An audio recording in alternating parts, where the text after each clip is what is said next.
Se está viendo un cierto rebote desde el día viernes, pero la duda que tenemos todos ¿es un rebote del gato muerto o realmente es una recuperación sólida?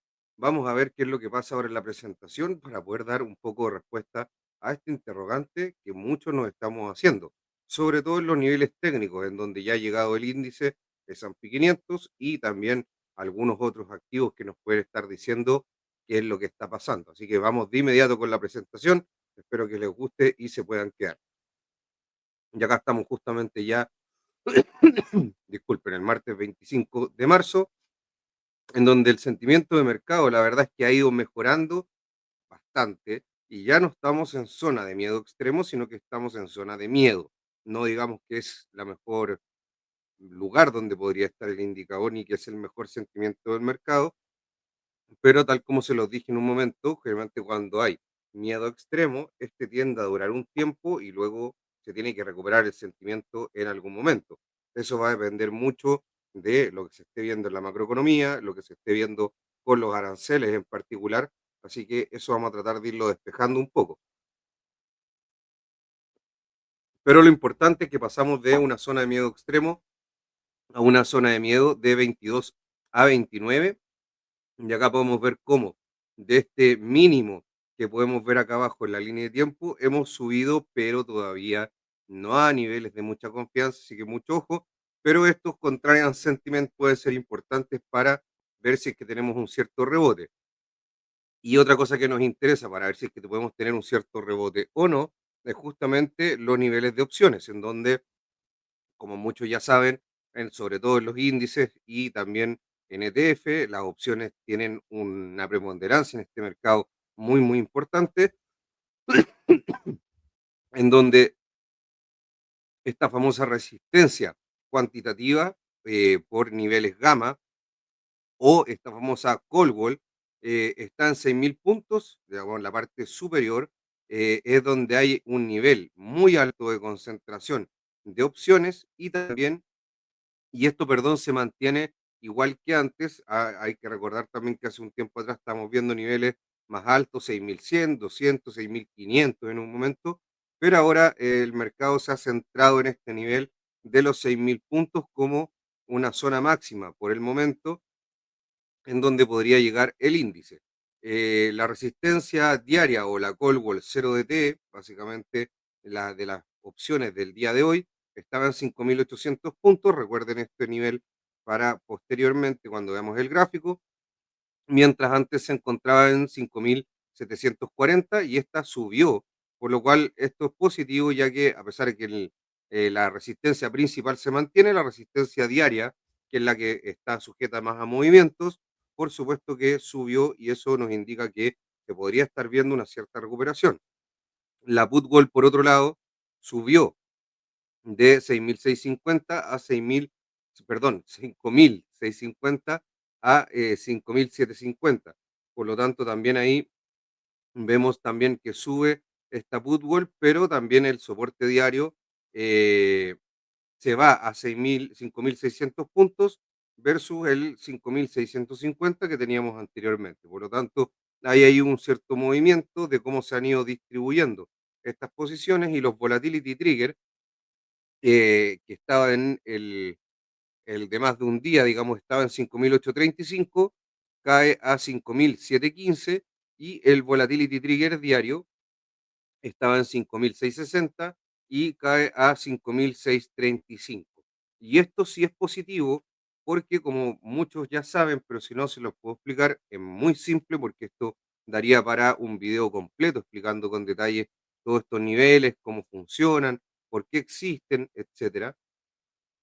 Pero los volatility triggers tienen algo de importancia porque es un nivel clave en donde bajo ese nivel, tal como lo dice el nombre, hay un gatillo de volatilidad. ¿O qué quiere decir esto? En términos súper prácticos, que se ven caídas más pronunciadas, más verticales y con mayor velocidad. Por lo tanto, son niveles que muchas veces no nos gusta si sobre todo se operan, digamos, en largo o a las alzas del mercado. eh, es un nivel que nos gusta que no caiga de ese nivel, ya que generalmente cuando cae ese nivel es cuando se empiezan a desencadenar estas ventas masivas en donde esto hace que aumente la volatilidad, generalmente con aumentos del VIX, pero hace obviamente que estas caídas sean mucho más veloces y verticales, como lo podemos ver en los índices, en donde, por ejemplo, todas estas liquidaciones que tuvimos en este último tiempo por el tema de los aranceles, sobre todo cuando se habló mucho de que podríamos tener una recesión, eh, perdón, ahí está de nuevo en el escenario. Cuando podríamos tener una recesión, ahí obviamente que hubieron liquidaciones bastante importantes. De hecho, miren, les voy a mostrar justamente a lo que me refiero. Es justamente esto y después volvemos con la presentación para que les quede absolutamente claro. Acá, por ejemplo, podemos ver el índice y miren ahí cómo va la subida y la liquidación muy brusca. Después sube, liquidación brusca, sube, liquidación brusca, sube una liquidación a pesar de que acá no fue tan brusca. Y acá vino ya una liquidación con una verticalidad muy importante. Acá esto es cuando se van perdiendo estos niveles y generan estos aumentos, digamos, de volatilidad de los cuales tenemos que cuidarnos. Por lo tanto, por eso son importantes estos niveles de opciones. Y justamente hablando de volatilidad, la incertidumbre y la volatilidad esperada es de lo que se trata esta lámina, en donde la incertidumbre de los aranceles de Trump lleva la volatilidad esperada al máximo para el día 2 de abril. Y esto es justo lo que estábamos hablando en un momento del VIX, que mide esta volatilidad esperada con el tema de que tenía la estructura invertida, o sea que se esperaba que a corto plazo hubiera más volatilidad que a largo plazo, lo cual generalmente no es porque mientras más a futuro estamos hablando, más incierto por supuesto que son las cosas, porque tenemos menos capacidad de poder predecir lo que puede suceder. Y acá vemos que la volatilidad esperada está justamente concentrada en dos eventos, que es el reporte del PCE que mide la inflación. Hay que recordar que justamente la Fed nos dijo que vamos a tener un crecimiento más bajo, pero además íbamos a tener una inflación más alta. Por lo tanto, el PCE, que es la forma que mide la inflación la Fed favorita o la que ocupa para hacer su política monetaria, es, está particularmente generando cierta incertidumbre en el mercado. Y después de eso viene este famoso Liberation Day, en donde ese es el día del 2 de abril, en donde van a estar los aranceles de Trump siendo el centro de atención del mercado en este famoso día de la liberación, como le llamó él. Y posteriormente a esto se espera que la volatilidad, o por lo menos su estructura a futuro, vaya cayendo. Así que el 2 de abril, como dice ahí, y el PCE son claves para el tema de la volatilidad esperada a futuro. Y hablando más de la volatilidad esperada, acá la vamos a cambiar, parece la diapositiva mejor.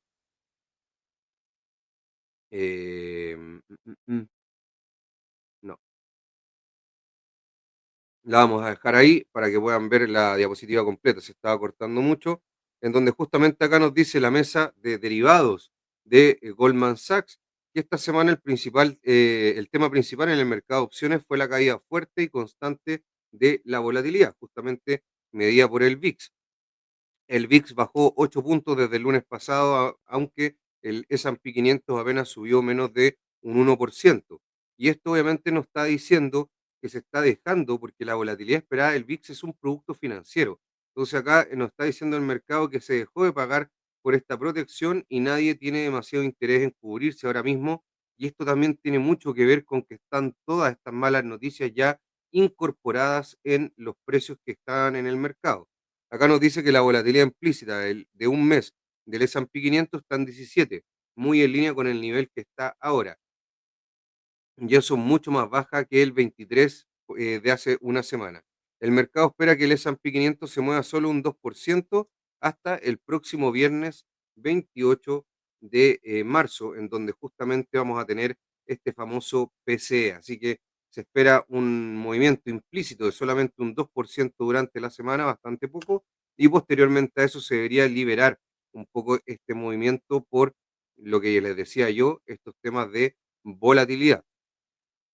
Y por eso nosotros, por lo menos en Estados Unidos, nos dedicamos a analizar eh, con metodologías también clásicas de análisis fundamental y análisis técnico macroeconómico, pero también incluimos estos análisis de opciones, de volatilidad y de fondos CTA, disculpen, como herramientas un poco más cuantitativas, en donde también nos van guiando un poco porque el mercado norteamericano es un poco más complejo que generalmente el resto de los mercados mundiales. Y acá algo importante de los fondos CTA, que qué es lo que son, son fondos sistemáticos que buscan tendencia. Y estos fondos básicamente no ocupan mucho eh, pronóstico humano, sino que simplemente bajo ciertos niveles venden, o sea, sobre ciertos niveles compran. Y acá nos dice que la presión vendedora de los fondos sistemáticos ha finalizado. Como se observa en esta imagen, los CTA son compradores en todos los escenarios, por lo tanto van a entrar muchos flujos de dinero de parte de estos fondos a comprar el mercado. A una semana vista son compradores en Estados Unidos por 2.700 millones de dólares y en un escenario alcista a un mes vista deberían comprar 111.000 millones de dólares a nivel global, de los cuales 70.000 serían para Estados Unidos. Por lo tanto, importante el flujo que podrían generar estos fondos CTA en justamente el índice. Y acá vamos a empezar a analizar factores un poquito más de estacionalidad, que justamente es otra herramienta que utilizamos en el mercado norteamericano para poder ir viendo cómo es estacionalmente el movimiento y que muchas veces se va cumpliendo. Por ejemplo, esto está hecho con muchos años, por lo tanto, estas estacionalidades se van cumpliendo a veces muy bien. De hecho, esta es desde 1928. Una vez que pasamos de este trimestre, la historia muestra una perspectiva más favorable. De hecho, justo hasta el 30 de marzo se ve ahí que la estacionalidad es bien negativa, muy en línea con lo que les decía, una volatilidad esperada o que estaba alta y que está bajando y que también no se espera mucho movimiento según los derivados hasta el 28 de este mes, que justamente por días hábiles llega hasta ahí. Por lo tanto, muy en línea todo este tema, estacionalidad, derivados, volatilidad vista por el VIX esperada, todo empieza a encajar un poco. Hasta fines de marzo se mantiene una clara lateralización estacional para luego tener un mejor desempeño en la segunda quincena de abril. Y de hecho se ve una quincena bastante positiva, perdón, en la primera quincena de abril. Ahí está errado eso, pero acá lo que se ve justamente los primeros 15 días de abril y se ve una estacionalidad bastante positiva. Así que mucho ojo con ese tema. Y otro tema estacional es justamente de los últimos 5 años, la otra era de mucho más largo plazo, y acá nos dice si observamos la trayectoria promedio del S&P 500 durante los últimos 5 años, o sea, del 2020 al 2024, el índice ha tendido a alcanzar su máximo el 16 de febrero, su mínimo el 12 de marzo, y a comenzar de eso a subir el 23 de marzo. Acá, de hecho, vemos cómo el índice en este año llegó más arriba del promedio, luego cayó también mucho más, y ahora el 23 de marzo debería empezar a subir y que justamente eso cae el día, estamos a 25, 24, claro, el lunes 24 partió, que fue un día, la verdad es que positivo para los índices y el día de hoy también, así que mucha de esta estacionalidad se estaría cumpliendo por ahora. No es algo que se tenga que dar sí o sí, es algo que probablemente se podría dar dado que se viene dando la mayoría de las veces. No es siempre, ya acá siempre jugamos un poco con las probabilidades. Y acá algo también de la estacionalidad, que es lo que nos dice si esto es una corrección o el inicio a un mercado bajista, un bear market. Y yo creo que estamos justo en un momento clave, ya que, como se puede ver, la línea más oscura es justamente después de una corrección promedio, ¿ya? La dispersión, obviamente, son todas las muestras que hay en donde son bastantes. Después, cuando es el promedio un inicio de un bear market, sigue la trayectoria un poco más clara, esta que se ve acá, que se descuelga acá después del promedio, por supuesto que es un bear market. Y acá vemos que estamos siguiendo algo muy similar a un bear market, que es justamente esta curva naranja. Ahora, obviamente todavía puede subir y volver acá a solamente una corrección, o puede irse hacia esta promedio de esta curva o seguir un poco esa tendencia, si es que en caso que sea un bear market, y hay mucho ojo, ya que depende mucho si al final Estados Unidos va a entrar o no en una recesión y si al final los aranceles se van a aplicar y qué daño van a hacer. Ahora, si es una corrección del 10% en el S&P 500, que es más o menos lo que sucedió, en el lapso de un mes, desde en el lapso de un mes desde el máximo histórico de 1950, ¿qué sucederá a continuación? Y acá tenemos también una estadística de prácticamente más de 70 años. Una semana arroja resultados positivos en el 7 de los 7 periodos anteriores, promedio del 3,6%. Por lo tanto, en una semana generalmente esto tiende a subir cuando se alcanza el mínimo, lo cual es bastante lógico. En un mes y 2 meses arrojan resultados positivos en el 5 de los 7 periodos anteriores. Por lo tanto, ya tenemos ahí un buen win ratio, que básicamente 5 de 7 tendríamos probabilidades estadísticas de ganar, según lo que pasó. No necesariamente eso va a ser lo que pase a futuro, pero nos da ciertos indicios.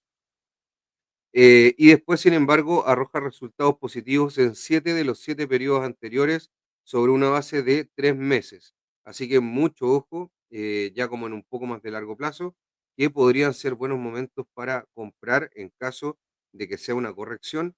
Esto, por supuesto, que son datos estadísticos y no necesariamente se tienen que repetir, pero como les digo, nos van sumando un poco probabilidades a favor de que ya llegando a este, a este mínimo de mercado, podríamos empezar a ver un poco más de recuperación o, digamos, de un mejor desempeño en los índices, en los precios. Mucho va a tener que ver, como sigo insistiendo, en el tema de si hay o no una recesión y por ahora la Fed dijo que no y ese sería una especie de Fed put bastante importante que empezó a actuar desde el día miércoles, del día 19 de marzo, miércoles pasado. Tiempos en recuperación. Bank of America nos dice que desde el año 2000 el S&P 500 ha tardado una media de 10 días de cotización en recuperar la mitad de la caída. Hoy en día estamos a un 1,2% y van 7 días, por lo tanto, bastante menos de lo que ha hecho en promedio las veces anteriores. Estamos, digamos, con una recuperación aún lenta. Hay que ver cómo va avanzando, pero eso también podría ser un signo que en el fondo esta recuperación podría ser un rebote del gato muerto, em, y es algo a considerar, pero también vemos que si en los próximos 3 días, dentro de estos 10, se alcanza a recuperar un 50%, podríamos estar viendo también una corrección también por temas estadísticos y su famosa recuperación. ¿Será una recuperación en B? No lo sé por ahora porque se está viendo un crecimiento más débil. Si ahora esas perspectivas cambian y realmente el crecimiento de Estados Unidos sigue fuerte, por supuesto que podemos seguir viendo hasta puntos del índice más altos de lo que se veía antes. En caso que no, podríamos entrar, como les dije, a un bear market y ahí cambia totalmente el análisis. Algo interesante, las valoraciones han caído bastante los múltiplos y en proyectado 12 meses el price earning ratio o el ratio precio utilidad está a 21 veces en el índice S&P 500 y a 16 veces en el índice equiponderado. Eso quiere decir de que las magníficas, las 7 magníficas o la tecnología sigue con múltiplos más altos que el promedio del mercado, pero mucho ojo que hay algunas que se pusieron en ratios bastante interesantes. No es una recomendación de inversión, pero por ejemplo Google está en un ratio, por lo menos price earning, bastante interesante dentro de las 7 magníficas. Por supuesto que no es un ratio bajo, pero para este segmento está bastante atractivo y a lo mejor podría ser una de las 7 magníficas a echarle un ojo. Nvidia tampoco está malas valoraciones, pero Nvidia tiene sus particularidades que ha subido mucho y la sigue mucha gente. Em, Dentro de las 7 magníficas, Tesla sigue con un ratio price earning bastante alto, por eso también fue una de las más castigadas.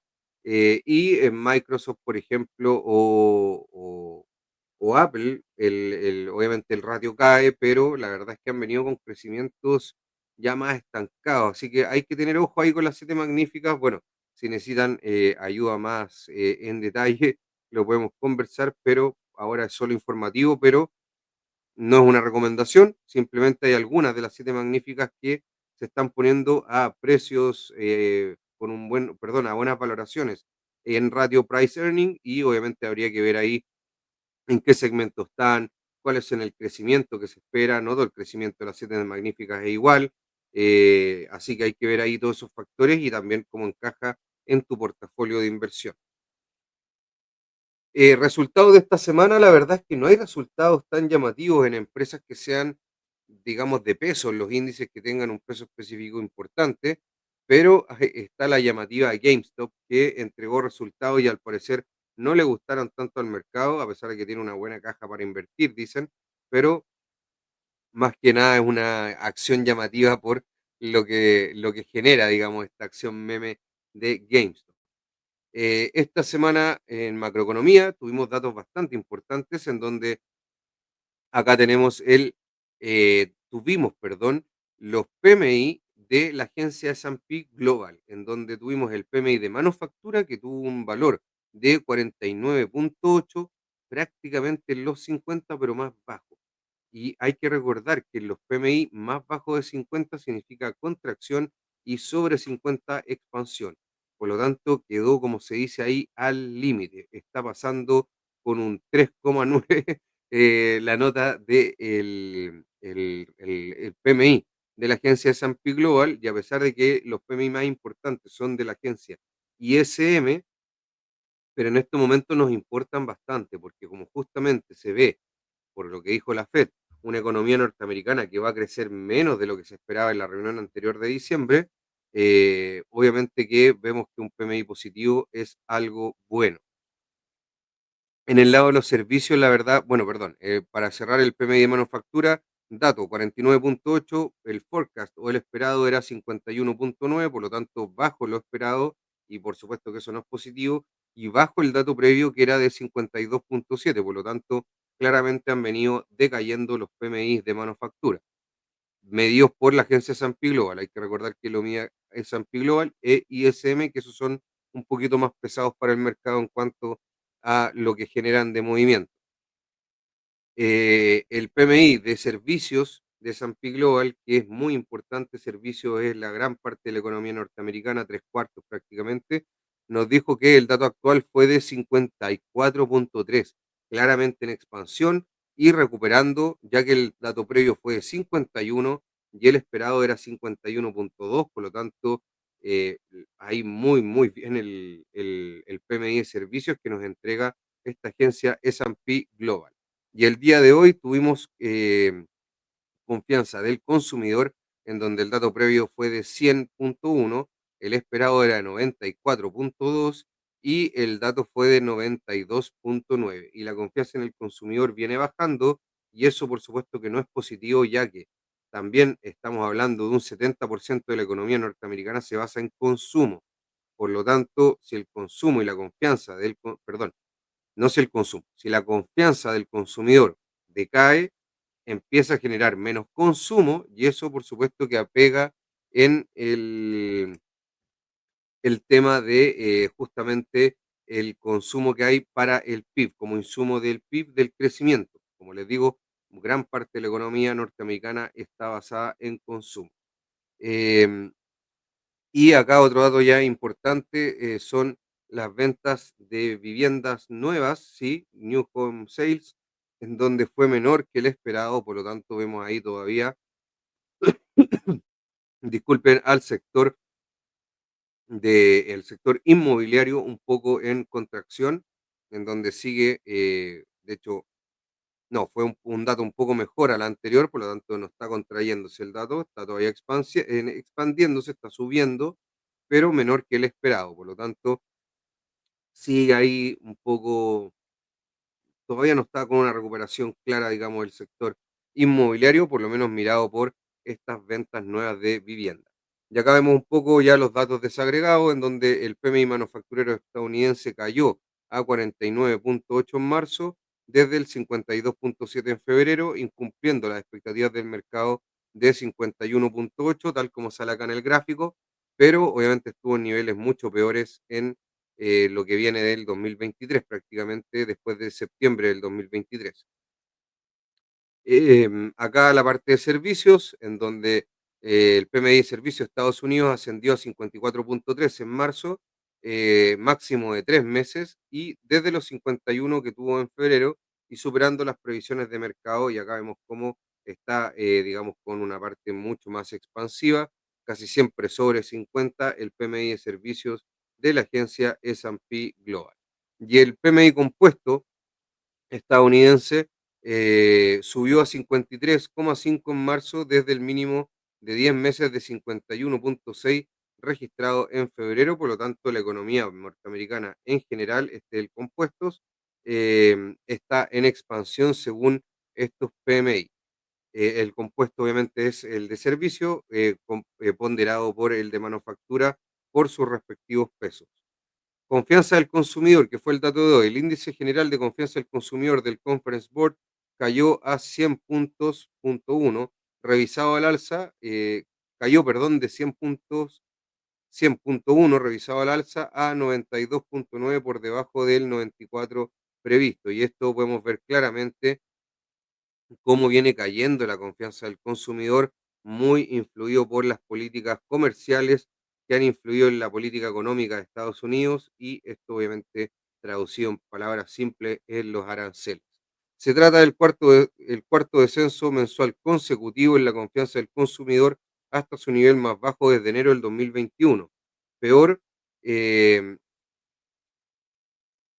el peor desde julio del 2022, desde la presidencia de Biden, cuando la inflación alcanzó el 9%. Por lo tanto, bastante mal ahí cómo viene dándose la confianza del consumidor, y las expectativas tampoco han estado muy positivas. El indicador de expectativas para los próximos 6 meses cayó casi 10 puntos hasta los 65,2, el nivel más bajo en 12 años. Ha caído 28,5 puntos desde noviembre, la peor caía en 4 meses desde el 2011. Por lo tanto, las expectativas por el suelo en Estados Unidos, y esto está siendo muy negativo porque al final los famosos aranceles están generando mucho daño en expectativas de actividad económica e inflación. Mientras tanto, el indicador de condiciones actuales disminuyó de forma más moderada. Y acá, ¿qué nos queda esta semana en macroeconomía? Nos queda mañana, que vamos a tener el día 26 de marzo, órdenes de bienes durables. Después vamos a tener el día 27 PIB de Estados Unidos, que yo creo que va a ser clave, Initial Jobless Claims. O sea, tan clave no el PIB, porque ya es un dato semiconocido, pero igual va a ser bueno para confirmar el dato anterior. Y el viernes se lleva, como vimos anteriormente, el PCE, o la medida de inflación favorita de la Reserva Federal, todas las miradas en donde vemos que la inflación core debería estar en un 2,6%, y lo vamos a mostrar a continuación con más detalle.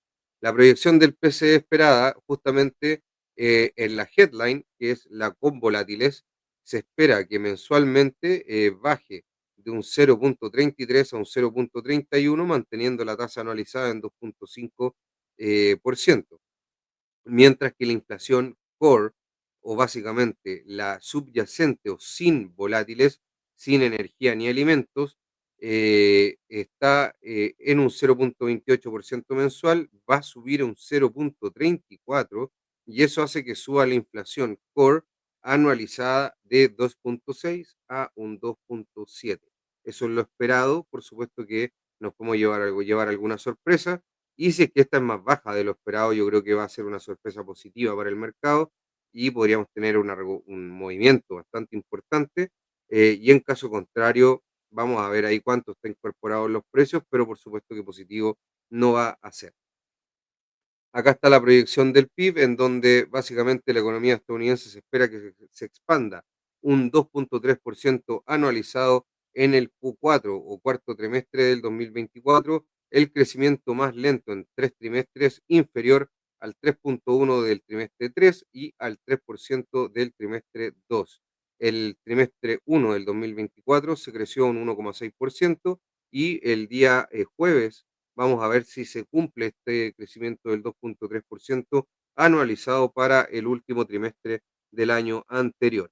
Acá, ¿qué es lo importante? Que el consumo personal se mantendría como principal impulsor del crecimiento, y se espera un aumento de un 4,2% y el que sería el mayor desde el primer trimestre del 2023 y en línea, digamos, con lo que se ha venido estimando anteriormente. El gasto aumentó tanto en bienes como en servicios y eso es positivo, pero no para tampoco impulsar mucho más el crecimiento que muestra acá cómo se ha venido desacelerando y las proyecciones que mostró la Reserva Federal muestran que a futuro debería ser mucho más, tendiendo al 1,8% en el largo plazo.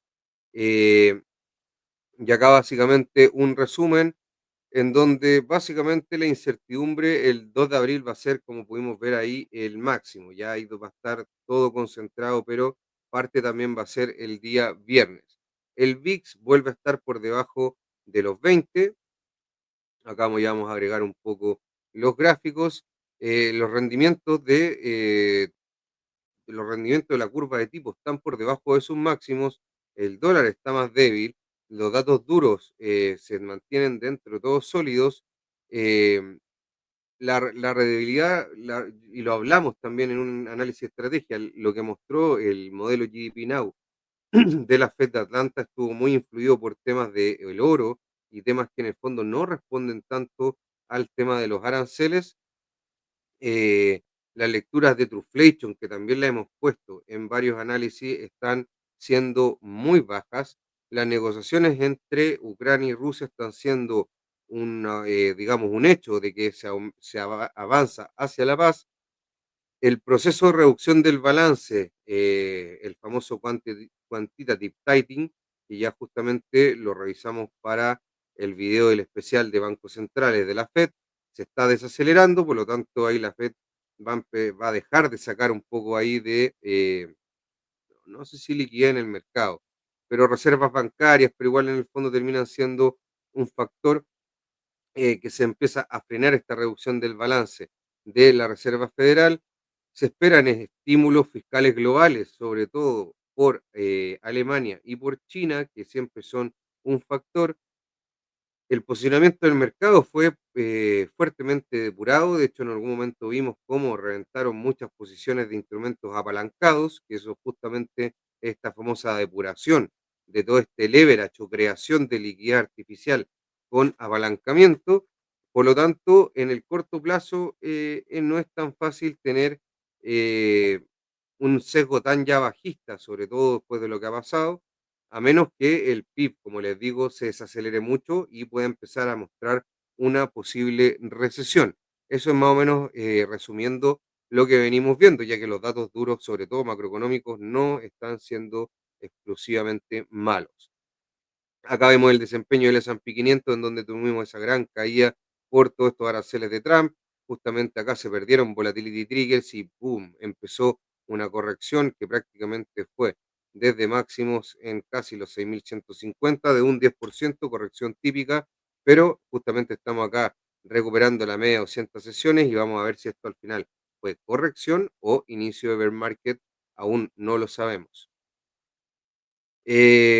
Acá justamente vamos a ver el Nasdaq, en donde está justamente en la misma zona, un poquito más abajo, pero también ya llegando hasta media de 100 sesiones y muy dependiente de lo que pase con el S&P y en general con la economía norteamericana. El Russell 2000 un poquito más débil, en donde está ahí prácticamente todavía pegado en la media de 200 sesiones y al Russell le pega mucho más, que se están viendo recortes de tasas mucho menos. Todavía se están viendo dos recortes para este año. En un momento se estaban viendo dos, seis, casi tres. Nuevamente se volvieron a los dos. De hecho, los datos del PMI ajustaron un poco estas perspectivas de recorte de tasa y lo volvieron nuevamente ese número del 2. Por lo tanto, mientras no se vean más recortes de tasa, yo creo que el Russell no va a andar muy bien, ya que tiene una correlación muy alta con el apetito al riesgo, y esto se puede ver en su correlación con spread de crédito de renta fija de mayor riesgo de crédito, o sea, con spread justamente de crédito más ligado a junk bonds o a high yield, eh, y también tiene mucho que ver con los recortes de tasas de la Fed, ya que los movimientos que hay cuando se ven mayores o menores recortes son muy evidentes. Por lo tanto, las correlaciones ahí con este apetito al riesgo es clara. Mientras más bajas estén las tasas, el apetito al riesgo empieza a aumentar, ya que es más difícil obtener rentabilidades altas o según o que sean importantes. em, con el bajo riesgo y por lo tanto hay una migración hacia más riesgo, buscando más rentabilidad y eso hace que este índice se vuelva muy apetecido, pero eso tiene que venir con un buen apetito al riesgo que ahora no está muy claro, de hecho no hay un apetito al riesgo tan importante. El Dow también está subiendo ya de esta media de 200 sesiones y ahí marcando un poco a lo mejor lo que podría ser el futuro del SP 500 y también del Nasdaq en lo que queda. Acá podemos ver que hoy día el S&P 500 cerró con un 0,16% de subida, el RSP cayó un 0,24%, por lo que nos dice que en general estuvo más influida por lo que hizo el Nasdaq, que subió un 0,53%, pero ojo que en el Nasdaq no subió tanto el tema de los semiconductores, porque el índice de semiconductores, o la temática de los semiconductores, ya que el índice de semiconductores, como les dije, cayó un 0,54% y el Russell 2000 un 0,66%. En cuanto a los sectores, podemos ver que justamente tecnología, servicios de la comunicación anduvieron bien el día de hoy, junto con financiero, discrecional, industrial y también el sector de energía. Fueron los sectores que anduvieron positivos, negativos, real estate, consumo básico, materiales, utilities y también el sector de salud. Muy importante ir viendo también ese monitoreo sectorial y por lo tanto ya vimos lo que están los índices en futuro, están la verdad planos. Lo que pasó el día de ayer, perdón, el día de hoy, Bitcoin simplemente lo vamos a revisar como un proxy a los activos de riesgo, no vamos a entrar en criptomonedas ya que lo vemos en mercados al día y este es solamente de Estados Unidos, pero Bitcoin como un proxy está, la verdad es que plano. El VIX, esto sí es muy importante para el análisis de hoy, está cayendo, miren acá prácticamente ya en el 17, cayó de este 20 y 19,5 que son niveles claves, en donde si los supera empezamos a ver ya un volatility spike y cuando lo cae por debajo empezamos a ver un descenso de la volatilidad. Mucho ojo con esta línea de tendencia alcista, donde acá debería volver acá a los 15 prácticamente la volatilidad esperada o más abajo y ahí vamos a ir viendo el desarrollo y esto tendrá mucho que ver con si tenemos una recuperación vigorosa alcanzando máximos o no. El MOVE está cayendo un 1,73% y la verdad es que bajo los 100 mostrando bastante tranquilidad para la renta fija en volatilidad esperada.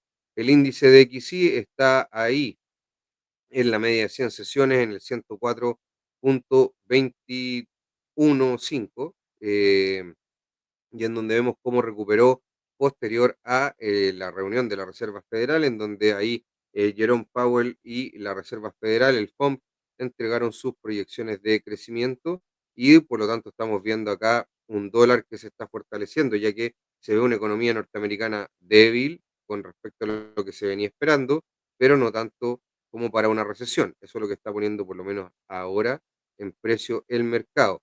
Tasa a 10 años de Estados Unidos, la verdad es que hoy día también cayeron un 0,48%, venían hasta un nivel prácticamente del 4,70 y esto es justamente por los datos que ayer tuvimos de confianza, perdón, de PMIs, en donde subió bastante, pero hoy día la confianza del consumidor mostró de que, claro, la economía norteamericana no está en recesión como para tener ya que las tasas tienen expectativas de crecimiento, pero por supuesto que un crecimiento más débil que el que se esperaba antes, pero no tanto como una recesión. Eso es lo que nos está mostrando acá las tasas y es lo mismo que nos está mostrando el DXY, pero acá comparándolo con las 6 monedas más importantes del mundo, no China, y acá con la propia economía norteamericana. Y las tasas a 2 años que nos interesan bastante están ahí en el 4%, del 4,5 al 4, dos recortes de 25 puntos básicos, nos está diciendo este mercado ahí, pero clavadito. Y para ir cerrando nomás esto, para ver que no hayan tensiones, podemos ver cómo la tasa SOFR sigue más abajo de los fondos federales efectivos, por lo tanto los mercados monetarios, hacia simple, muy, muy simple vista, se ven tranquilos por ahora. Con eso estamos cerrando, ya con eso estamos revisando todos los activos más importantes de Estados Unidos. Mucho ojo con lo que está haciendo el VIX, revisamos harto volatilidad y también con los próximos movimientos que podamos ver para el S&P 500, en donde ya sobre media de 20, de 100, hay mucho ojo acá, sobre volatility trigger y cero gamma, ya a nivel cuantitativo, empezamos a ver un sesgo ya un poquito más alcista. Así que mucho ojo acá, los niveles estos de hoy día, ahí pueden ver este famoso esqueleto, como le llamo del mercado.